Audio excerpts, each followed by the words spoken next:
This is Talk Business and Politics with Roby Brock. And welcome to today's Talk Business and Politics Daily. I'm Roby Brock. As always, we appreciate you tuning in. We sit down with Senator Dan Sullivan today, Republican of Jonesboro. He is the lead sponsor on a very controversial bill, Senate Bill 71, that would effectively end affirmative action in higher education and state government. We'll find out more about where he is with that bill and what may be coming.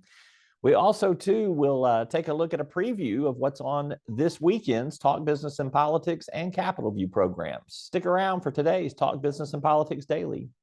Talk Business and Politics Daily is brought to you by Wright Lindsay Jennings Law Firm, Impact Management Group, and these sponsors. We proudly deliver reliable, affordable, responsible power across Arkansas. But demand for electricity is strained by the elimination of sources we need for always-on reliability. And adding intermittents like wind and solar cannot replace workhorses like coal and natural gas that we all count on. Power must be balanced for your needs and our mission. Reliable, affordable, responsible. We're the Electric Cooperatives of Arkansas. Connection. It's the heart of what we do. It's why we work to better the communities where we live and work. It's why we're expanding to get people connected and create digital equity programs that support affordable internet and digital literacy. We're leaders for positive change. From the way we empower our people, clients, and communities to the way we care for our planet. We live our values every day. We're Cox Communications, and we're pleased to connect with you. Together we can create an Arkansas that places children and families at the very top of the agenda. We can create the type of Arkansas that we have always imagined. Arkansas Advocates as an organization is the glue that can put all those families' voices together.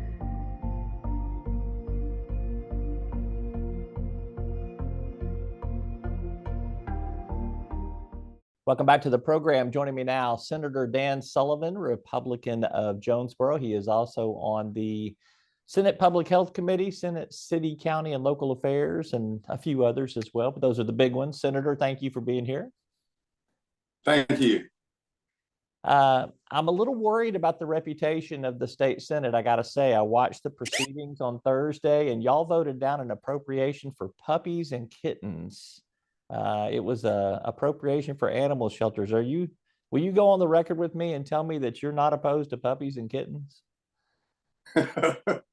Not opposed to puppies and kids. You got it. And I'll use that when I campaign next time. Well, just make sure you voted for that appropriation bill. I think that you'll need that, get that one on your column there. Thank you. Will do. Let's talk about Senate Bill 71. It's probably been one of the more controversial bills of this legislative session already. You said in the committee meeting last week when the amendment was put on that you are effectively, you're trying to end affirmative action. What is affirmative action to you? Well, I don't think that's quite an accurate statement. You know, we're not ending service. That's what you said, though, in the committee meeting. Okay, well, let me explain that statement. You know, we're going to keep services to people in need. So affirmative action as through the government and government money and sponsored affirmative action ends. Yes, that's true. Do we end services for people who might still qualify for those? No. So people in need, the government is still willing to help the people in need. And if one reads the bill, for example, it talks about the minority teacher program in order to help students and teachers who have a need. That just changes the title of that to the teacher assistance program. So we're still going to work with people. We're still going to recognize areas of need. It just won't be labeled that way. And teachers who have a need will still be a part of that program. You know, Dr. Ben Carson said it's about, in 2014, he said it's about what people's circumstance are, not the 5 or 6 areas outlined in affirmative action. Again, just an example. So I met with the Minority Health Association, and they recognize that African-American women are dying and children are dying at one of the highest rates in the nation. That's based upon their circumstance. So those programs will be renamed, but there'll be money still available to people in those circumstances. What about the Mosaic Templars Museum, for instance, which is to preserve African American history? That's its sole purpose and mission. Or the Minority Business Program at the Arkansas Economic Development Commission. How your bill would affect those state agencies? Well, I'm sure to affect them to what extent, I'm not sure, because they will, the way the bill reads, each state agency that's distributing money to those entities, whatever they are, whether it's women or the Templar Museum, that state agency will develop those guidelines based upon what the circumstance of the business is. You know, I met with a woman, several women this week on the phone and in person, who talked about their status as a woman and which qualifies. So likely you won't qualify for just being a woman. If you're a woman that has an express need, then there's a chance you would qualify for that. So it doesn't end the programs. It doesn't end the the need for people to access and the state to be able to help people in need. But it's not going to be based on your race, color, gender, ethnicity. It'll be based upon the need that's there, your circumstance. In some instances, I think some people would argue that the need that is there is there's not effective minority representation. There's not effective female representation. I mean, I'll just use an example. The Arkansas State Senate, there's 4 minority state senators in there. I think it's Senator Chesterfield, Flowers, Murdoch, and Love. The reason they only make up 11% of the Senate, whereas non-white members of the Senate represent about 22% of the Arkansas population. The reason there's minorities there is because they created districts that had a large enough cluster of minority voters in it to vote for minority candidates. It's about being intentional, I think, in that space. Does that not make sense that there should be some preference to make sure that we're intentionally having representation in areas that are underrepresented? Yes, and I think this bill still allows for that, but it's based on your circumstance, not upon any specific immutable characteristics. You know, the Supreme Court has already heard a case, and they'll due to give the decision this summer on college admissions, and they all have similarities. And a young woman, Asian woman, in fact, sued 2 universities for she had higher standards or higher scores than minorities. And she filed suit, and it has gone all the way up to the Supreme Court. And the Supreme Court, all the court watchers say they're going to likely to decide in favor of the Asian woman. So how do we figure out who those underrepresented groups are that have the need? You know, let me just finish that out. You know, we had a woman elected governor. She ran against an African-American man. We have a woman who is now the lieutenant governor. We have a record number of mayors across and city council members and other local officials of women and minorities. We have a record number of people from those, if one chooses to say underrepresented, in office and running for office. At some point, we have to base state need on what our state assistance on what your needs are. And what a great example in elections. People are free to run. Well, I would argue, I mean, just to give you a counterpoint there, I mean, there's only 5 women in the Arkansas State Senate, which makes up about less than 20% of the state Senate, although women are 52% of the voters in the state of Arkansas. So, I mean, it doesn't always work into terms of some sort of level playing field there. I guess I go back to my question, being underrepresented as a minority or a woman is a circumstance. And so your bill is taking that circumstance out of the equation is the way I'm reading that. I would disagree with that. If that's your circumstance, and again, are you talking, and I'll let you answer this because I'm not sure, are you talking about quotas? I mean, should those quotas be equal across the board? If we have 35 senators, should we have 17 and a half women and 17 and a half men? And that's possible today, you know. Well, it'd be hard to have half people in there, I think. I But think I mean, one could identify. and I think y'all have outlawed that anyway. Next day. No, but I think that the point is, from folks that are opposing you on this, is that it is your bill is not ending discrimination. Your bill is ending the programs and the procedures and the policies that are supposed to end discrimination or help level the playing field because of discrimination. But I don't think that you see it that way. So. Yeah, that's a popular phrase, level the playing field. Mm-hmm. In fact, the playing field isn't level. It has never been level. Since the beginning of man, there's always been discrimination, and there will always be discrimination. This does nothing in the private sector. It doesn't touch them. Sure. This is just in the state sector. And it also says if you have federal funds available, it doesn't touch that either. So at some point, we're going to have to turn the corner on whether we're going to help you based upon immutable characteristics, or are we going to base our state assistance on people with a circumstance and need. There are 8, maybe 9 other states that have already done this. And we're just not seeing the world turn upside down in those states. Otherwise, you'd be reading about it on all the news media, and you don't. Well, if it's right for higher education and it's right for government to do what you're advocating, why would you not put that same standard for private business as well? Well, I believe private business ought to get it to do what they want. They have much more latitude. And you also have to remember, well, wait a minute, you have to remember that they're all civil rights laws. And if a private business violates civil rights, it goes to court and they'll win. So this bill touches nothing about what your civil rights are. So if you can prove discrimination of equal, if you can prove discrimination, I won't try to describe it further, but it's illegal to discriminate against certain people in the private sector. That's law now, and it's federal law. It would apply to state government and to higher education too, wouldn't it? Yes. So why do you need to change the law if it's already in place? Well, this goes beyond that to talk about helping people of all races and genders. That includes, it doesn't push civil rights aside. It doesn't stack on top of it or below it.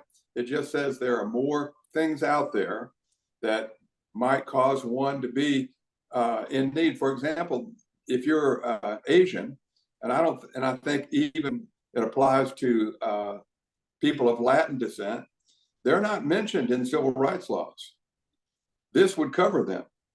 This expands people. If one is Asian and one has needs assistance based upon their need, they qualify.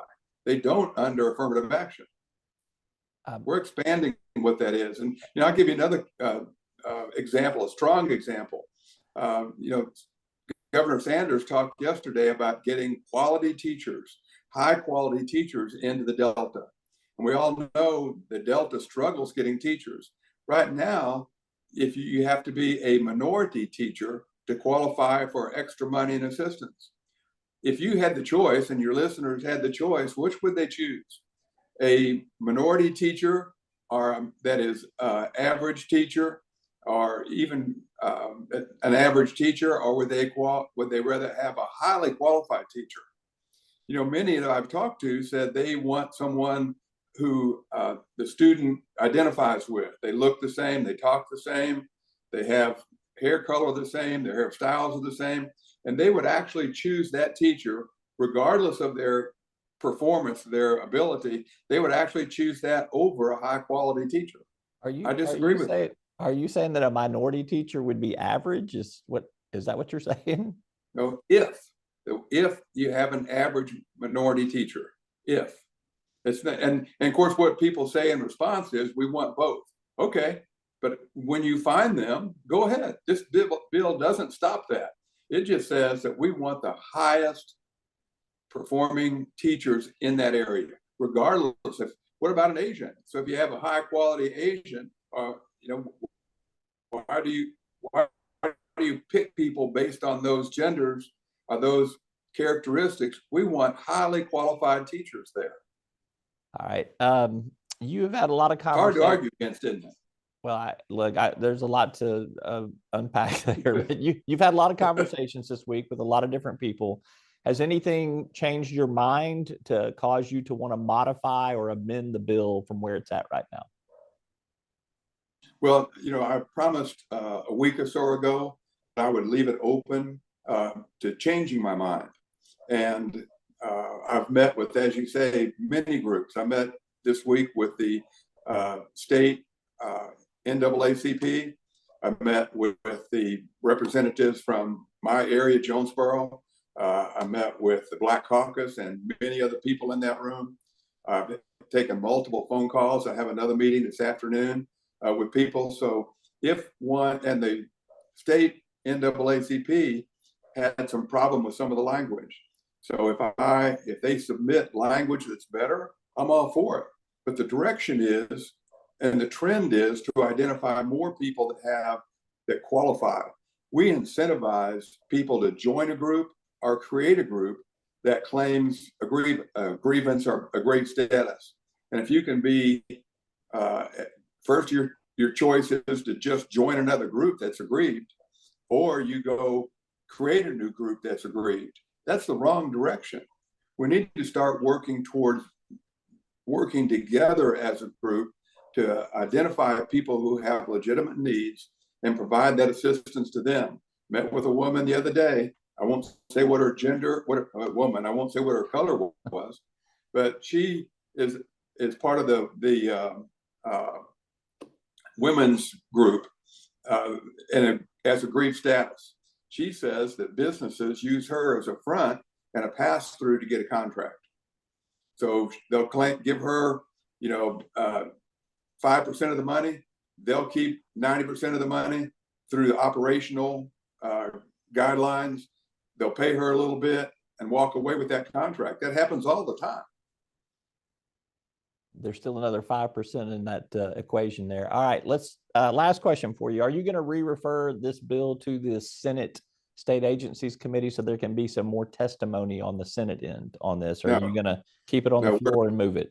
Well, I can't answer that definitively, but if someone comes back and says, here's good language, we'd like to see this adopted, and I, as a sponsor, think that's a good idea. If we amend it, it goes back to committee. If we don't amend it, then it goes over to the House. And if people have the discussion will continue. And if people on the House side decide that it's worthy of amendment, then we will amend it on the House side. Then it would come back and go to committee. But right now, there's no intent. I haven't seen the language. And I think they have until Monday of next week for me to see that. But the intent right now is to run it like it is. All right. Well, it's only going to the House if it passes the Senate, Senator. You know that. So. Correct. Yes, correct. Yeah, I'm going to run it next week. If it passes the Senate, then it would go to the House, and we're still open to amending it on the House side. All right. Senator, if it gets through the Senate. I'm sorry, say that one more time. Yeah, if it gets through the Senate. Yeah. Yes. All right. Senator Dan Sullivan, Republican of Jonesboro, thank you for spending some time with us, and have a good weekend. Thank you. We're back with more right after this. Talk Business and Politics Daily is brought to you by Wright Lindsay Jennings Law Firm, Capital Advisors Group, and these sponsors. One of the things that I really liked about UAMS College of Health Professions is that they set me up for success. I chose UAMS because I felt like it was a great place to work. My grandmother was diagnosed at UAMS for multiple myeloma, and I felt like it would be a great way to pay back the place that helped my grandmother so much. And that's why I went in the healthcare field in the first place, is to help someone just like they've helped my grandmother. For your education and healthcare needs, choose UAMS. This is what we work for. The moments you live for. The joy. The heart. The wonder. At Entergy, we're dedicated to powering each moment. Today and for future generations. So we're leading the way with a cleaner, more reliable power grid to power every day. Because these moments matter. We power life. Entergy. Well, before we go, let's talk about what will be on this weekend's TV programs. Talk Business and Politics will be slightly preempted in a couple of markets because of the Super Bowl this weekend. Go Eagles or go Chiefs, depends on whoever you want to win. But we will sit down with Jacob Oliva. He is the Education Secretary for Governor Sarah Sanders. We'll have an in-depth conversation about the education bill it should be coming out sometime next week, maybe the week after, but obviously some big details were released this week on that. So more in depth with Jacob Oliva on that subject. And we'll also sit down with Scott Hamilton from the Urban League of the state of Arkansas to talk about police reform and this affirmative action measure that we talked about earlier with Senator Sullivan. I'm Roby Brock. Thanks for watching. We'll see you next time.